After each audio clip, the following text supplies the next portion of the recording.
नमस्कार दोस्तों, प्रेरणा का झरना सेमिनार के पार्ट 20 में मैं डॉक्टर जितेंद्र अडी आपका स्वागत करता हूं। दोस्तों, आपने बहुत कुछ जान लिया अर्ध जागृत मन के बारे में, जागृत मन के बारे में, ब्रेन के बारे में, मैकेनिज्म के बारे में। अब हमें एक और बात सीखनी है।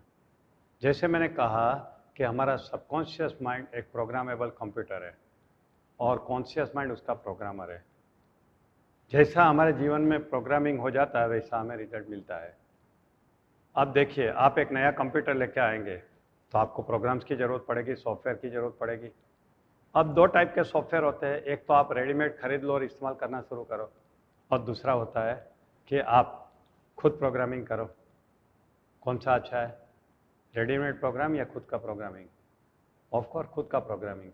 मगर पहले ये समझ लेते हैं कि रेडीमेड प्रोग्राम क्या है।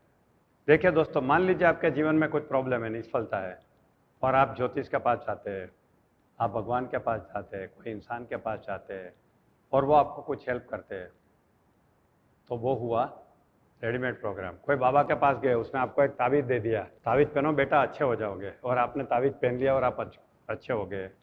ये रेडीमेड प्रोग्राम हुआ। मगर दोस्तों, उसमें कुछ शॉर्टकमिंग्स है।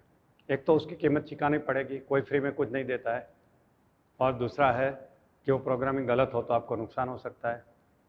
मैंने प्रेरणा का झरना में एक किताब में एक एग्जाम्पल लिखा है कि एक आदमी एक ज्योतिष के पास गया, ज्योतिष के ऊपर बहुत भरोसा था। ज्योतिष ने उसको बोला कि तेरी 1 महीने के बाद मृत्यु है, और 1 महीने के बाद उनकी मृत्यु हो गई। अब सवाल यह है कि ज्योतिष ने बोला इसलिए मृत्यु हुई या मृत्यु होने वाली थी इसलिए ज्योतिष ने बोला? हो सकता है ज्योतिष ने बोला, एक रेडीमेड प्रोग्राम इंस्टॉल कर दिया उसके अंदर, और वो डेथ को विजुलाइज करता गया और लोगों को बोलता गया मैं मरने वाला हूँ, मैं मरने वाला हूँ। यानी विजुअलाइजेशन एंड एफर्मेशन से खुद ने अपना डेथ क्रिएट किया।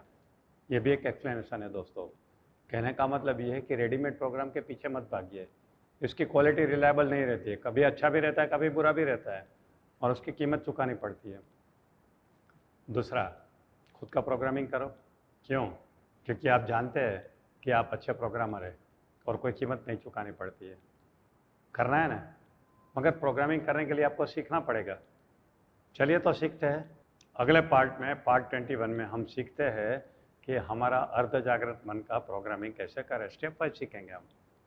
ये पार्ट यहाँ पे ख़त्म होता है, 20वां, अभी 21वें पार्ट में मिलेंगे। All the best.